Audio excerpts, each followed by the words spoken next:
Hello दोस्तों, कैसे हैं आप सब। हित स्टडी ग्रुप में आप सभी का हार्दिक स्वागत। आज हम एक नए टॉपिक के विषय में चर्चा करने जा रहे हैं। टॉपिक का नाम है मौद्रिक नीति। और मौद्रिक नीति के अंदर दो प्रकार के उपकरण होते हैं, एक तो मात्रात्मक और दूसरे होते हैं गुणात्मक।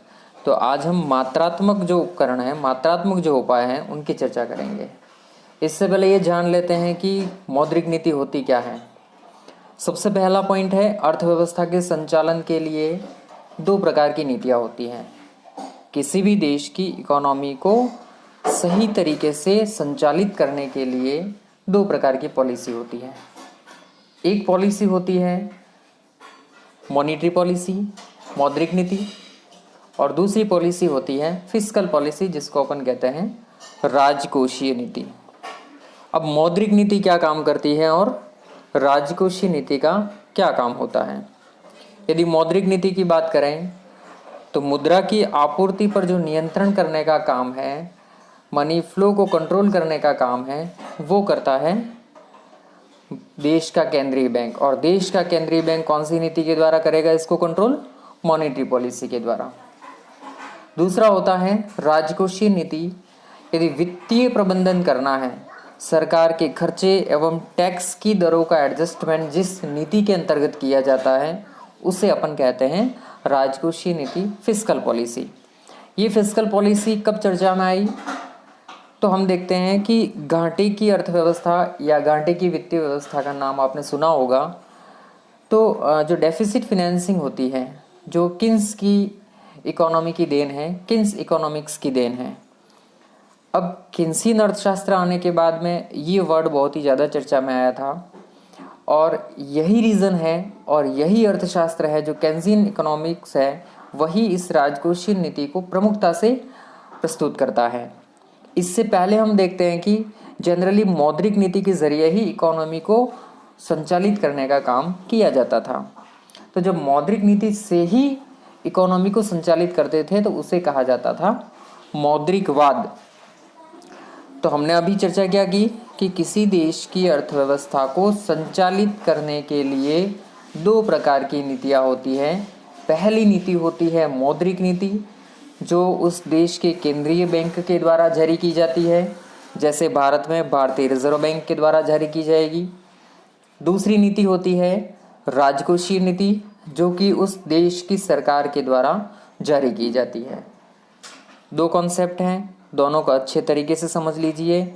मॉनेटरी पॉलिसी आरबीआई जारी करेगा, राजकोषीय नीति सरकार जारी करेगी। मौद्रिक नीति का काम क्या है? मुद्रा की आपूर्ति को नियंत्रित करना। राजकोषीय नीति का काम क्या है?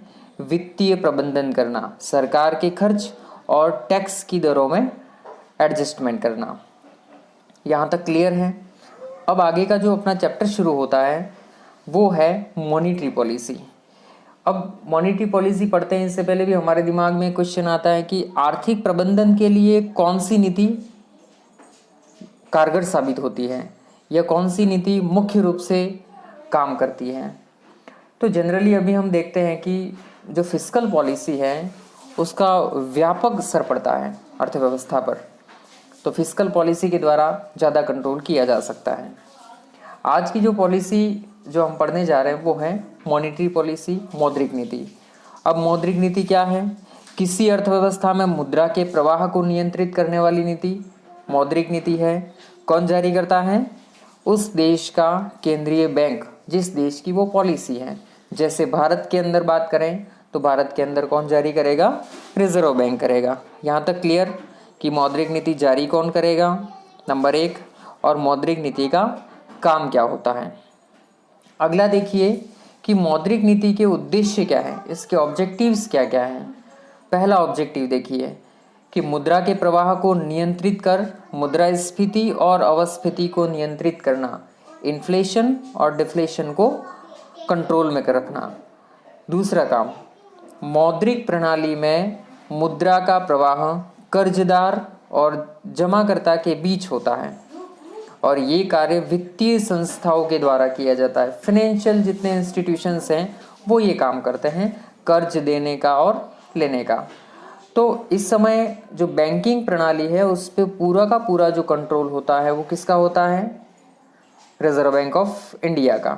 चाहे वो बैंकिंग है चाहे वो नॉन बैंकिंग है। दो प्रकार की वित्तीय संस्थाएं होती है, एक जो बैंक का काम करती है और एक जो बैंक का काम नहीं करती है लेकिन फाइनेंस से रिलेटेड काम करती हैं।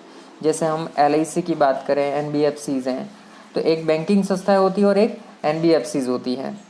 तो दो प्रकार की वित्तीय संस्थाओं पे कंट्रोल, जैसे LIC की बात करें तो वो एक इंश्योरेंस कंपनी है, तो उस पर कंट्रोल तो किसका होगा? IRDA का होगा। लेकिन यहाँ हम बात करें कि जितनी वित्तीय संस्थाएं हैं उन पर कंट्रोल किसका होगा? भारतीय रिजर्व बैंक का होगा। अब आगे हम बात करते हैं कि बैंकिंग और कुछ, यहाँ वापस आ गया वही मैंने कहा आपको कि नॉन बैंकिंग जो फाइनेंशियल कॉरपोरेशंस हैं उन पर और बैंकिंग इंस्टीट्यूशंस पर कंट्रोल रिजर्व बैंक का होता है, लेकिन कुछ NBFCs है वो इसके दायरे से बाहर है। अब पहली बात देखिए कि मनी इन्फ्लेशन, मुद्रास्फीति क्या है? मुद्रास्फीति की बात करते हैं। मुद्रास्फीति हम किसे कहें? अब मुद्रास्फीति में दो बातें हैं। नंबर एक कि वस्तुओं की कीमतों में, दो चीज़ें कह रहे हैं, ध्यान से सुनिएगा। नंबर एक, किसकी कीमत? वस्तु की कीमत। वस्तु की कीमतों में क्या होगा? इजाफा। इजाफा का मतलब है कि वस्तुओं की कीमतें तो बढ़ती है लेकिन मुद्रा का मूल्य, जो मनी की वैल्यू है, वो घटती है। जैसे पहले हम 1 रुपये लेके किसी किराने की शॉप पे जाते थे तो 1 रुपये की कितनी चॉकलेट आती थी? 4 पार्ले वाली चॉकलेट आती थी। आज हम 1 रुपये लेके पार्ले की चॉकलेट लेने जाते हैं तो 2 आती हैं। मीनिंग क्या हुआ कि हमारी करेंसी की वैल्यू कम हुई। ये एक सिंपली मैं व्यवहारिक तरीके से बता रहा हूँ आपको, इसके बहुत सारे एग्जाम्पल्स हो सकते हैं। तो हम पहले 4 चॉकलेट खरीदते थे, 1 रुपये में 4 परचेज कर सकते थे, लेकिन अब 1 रुपये में कितनी आ रही है? 2 ही आ रही हैं। इसका मीनिंग ये हुआ कि हमारी मनी की वैल्यू क्या हो गई? पहले से कम हो गई। तो मुद्रा के मूल्य का कम होना लेकिन वस्तुओं की कीमतें बढ़ना। अब वस्तु की कीमत कितनी हो गई? देखिए पहले वस्तु की कीमत कितनी थी? यदि 1 रुपये में 4 तो एक चॉकलेट का मूल्य कितना हो गया? 25 पैसे। अब देखिए 1 रुपये में 2, मतलब एक चॉकलेट का मूल्य कितना हो गया? 50 पैसे। तो मीनिंग ये हुआ कि पहले वस्तुओं की कीमतों से अभी की जो वस्तुओं की कीमतें हैं वो अधिक है, और पहले मुद्रा का मूल्य जो 1 रुपये में 4 था, मतलब पहले जो मुद्रा का मूल्य था उससे वर्तमान में मुद्रा का मूल्य कम है। तो स्पष्ट हो गया कि वस्तुओं की कीमतें बढ़ना और मुद्रा के मूल्य का घटना ही मुद्रास्फीति कहलाता है। अर्थव्यवस्था के लिए यह नुकसानदायक होता है लेकिन डिफ्लेशन जितना नहीं। दूसरी चीज़ देखिए, मुद्रा अपस्फीति, इसका अपोजिट है। यहाँ हम कहेंगे कि वस्तुओं की कीमतें क्या होती है? घटती है और मुद्रा का मूल्य बढ़ता है, परचेजिंग पावर बढ़ता है यहाँ पे।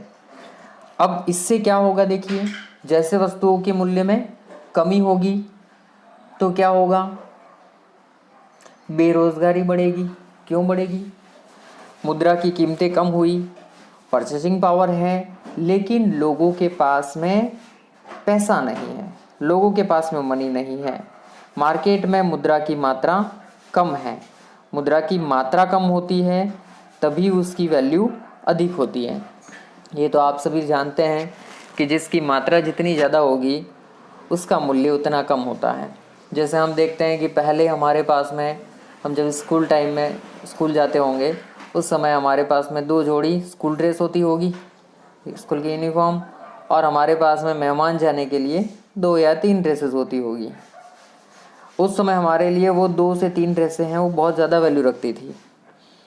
आज हम देखते हैं हमारे पास में इस पश्चिमी संस्कृति के बाद में या इसके पूरे असर के बाद में देखते हैं वर्तमान में हमारे पास में 5 से 10 ड्रेसेस होती हैं कैजुअली यूज़ करने के लिए। तो पहले हमारे पास में 2 से 3, मतलब क्वांटिटी क्या थी? कम थी, तो उसकी वैल्यू हमारे लिए ज़्यादा थी। अब हम देखते हैं कि हमारे पास में ड्रेसेस ज़्यादा हैं लेकिन इसकी वैल्यू पहले जितनी नहीं है। हमारे पास में पहले जब 2 जोड़ी स्कूल यूनिफॉर्म होते थे तो एक जोड़ी को अवेयर के रखा करते थे कि नहीं ये तो स्पेशली अपन इंडिपेंडेंस डे या फिर रिपब्लिक डे पे ही पहनेंगे, बाकी एक को आप तो रेगुलर यूज़ करते जाओ। तो पहले वैल्यू ज़्यादा थी, क्यों? क्योंकि क्वांटिटी कम थी। अब वैल्यू कम है, क्यों? क्योंकि हमारे पास में क्वांटिटी ज़्यादा है। ये तो वही बात हो गई, आपने भगवान सत्यनारायण की कथा में जाते हैं तो थोड़ा सा एक जो केले का पीस है, एक छोटा सा पीस मिलता है तो खाते तो बहुत ही आनंददायी लगता है क्योंकि उसकी मात्रा कम थी। लेकिन यदि हमको 2-4 किलो केले एक साथ दे दिए जाए तो उसको खाने में उतना आनंद नहीं आता है, उतनी मिठास नहीं आती है। तो इससे क्या होगा? वस्तुओं के मूल्य में कमी होगी, मतलब मार्केट में मुद्रा की जो वस्तुओं के मूल्य में कमी है। तो मार्केट में मनी की वैल्यू तो ज़्यादा है लेकिन मनी की क्वांटिटी कम है, मुद्रा की मात्रा कम है। मुद्रा की मात्रा कम है, अब लोग खरीदने के लिए उनकी कैपेसिटी नहीं है, लोगों की क्षमता नहीं है खरीदने की। तो क्या होगा? मांग कम हो जाएगी। जब मांग कम हो जाएगी तो स्टॉक पड़े रहेंगे, दूसरा प्रोडक्शन नहीं हो पाएगा। जब प्रोडक्शन उत्पादन नहीं हो पाएगा तो जितने लोग इंडस्ट्रीज़ में लगे हुए हैं, कारखानों में लगे हुए हैं, उनके रोजगार में कमी हो जाएगी, बेरोजगार हो जाएंगे। तो इससे वापस वही सर्विसेज कम हो जाएगी। बेरोजगार होने का मतलब जो सेवाएं दे रहे थे लोग, उनकी सेवाओं में कमी हो जाएगी। ये भी अर्थव्यवस्था के लिए नुकसानदायक होता है।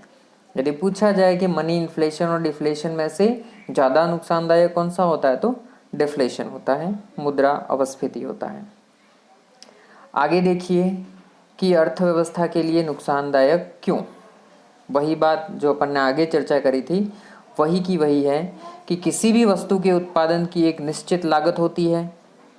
इसलिए यदि वस्तुओं के मूल्य में लगातार गिरावट आएगी, यदि वस्तुओं के मूल्य में निरंतर कमी होगी तो उत्पादनकर्ता अपने खर्चों को कम करने के लिए कर्मचारियों की छटनी शुरू कर देगा।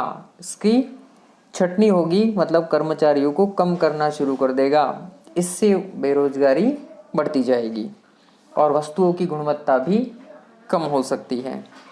लाभ नहीं होने पर व्यवसाय को बढ़ाने के प्रति उसकी उदासीनता हो जाएगी, क्योंकि जब मार्केट में स्टॉक पड़ा हुआ है, डिमांड कम है, जब डिमांड ही नहीं है तो जो प्रोड्यूसर है वो हतोत्साहित हो जाते हैं, डिमोटिवेट हो जाते हैं, तो उनको व्यवसाय के प्रति कोई इंटरेस्ट नहीं रहता है, वो न्यूट्रल हो जाते हैं। अब मूल्यों में लगातार गिरावट आने से सरकार के टैक्स में भी कमी आ जाएगी। देखिए कितना नुकसान हो रहा है, क्योंकि जब लोगों के पास में कमाई लोगों की कम है, इनकम कम है, तो इनकम कम है इसका मतलब गवर्नमेंट के टैक्सेस भी कम हो जाएंगे। इससे क्या होगा? शिक्षा की बात करें, स्वास्थ्य की बात करें, इंफ्रास्ट्रक्चर की बात करें, सारे कामों पर सरकार अपने खर्चों को कम कर देगी। और लास्ट में होना क्या है? गरीबी, वही बेरोजगारी, बीमारी, अशिक्षा, स्वास्थ्य की सुविधाओं का न होना या कम होना या उनकी गुणवत्ता में कमी होना, ये सारे कारण इन कारणों से हो सकते हैं। किसके कारण? अपस्फीति के कारण हो सकते हैं। अब देखिए कि मौद्रिक नीति क्या है। आगे चर्चा कर ली है अपन ने कि ये केंद्रीय बैंक के द्वारा बनाई जाती है। भारत में इसे आरबीआई जारी करता है। यह एक ऐसी नीति है जो अर्थव्यवस्था में मुद्रा के प्रवाह को नियंत्रित करती है। किसके फ्लो को कंट्रोल करती है? मनी के फ्लो को कंट्रोल करती है और मुद्रास्फीति और अपस्फीति दोनों में कंट्रोल करती है कि स्फीति में क्या किया जाए, रेट्स को बढ़ाकर कंट्रोल किया जाए, और अपस्फीति में रेट्स को डाउन करके। मतलब मॉनेटरी पॉलिसी कितनी इंटरेस्टिंग है। देखिए आप, जब मनी इन्फ्लेशन होता है तो क्या करेंगे? जब मनी इन्फ्लेशन है तो महंगी मौद्रिक नीति लागू करेंगे, और जब भी मुद्रा अपस्फीति है तो सस्ती मौद्रिक नीति लागू करके कंट्रोल किया जा सकता है, इकोनॉमी को बैलेंस किया जा सकता है। आगे देखिएगा कि मौद्रिक नीति के उपकरण कौन कौन से हैं, टूल्स कौन कौन से हैं। अब इसके टूल्स की बात करेंगे तो इसके 2 टाइप के टूल्स होते हैं। एक होते हैं फर्स्ट क्वांटिटेटिव, दूसरे होते हैं क्वालिटेटिव। मात्रात्मक और गुणात्मक उपाय, दो प्रकार के इसके उपकरण होते हैं, इसके दो टूल्स हैं, दो प्रकार के उपाय हैं। अब देखिए कि क्वांटिटेटिव टूल्स क्या है और क्वालिटेटिव टूल्स का क्या है।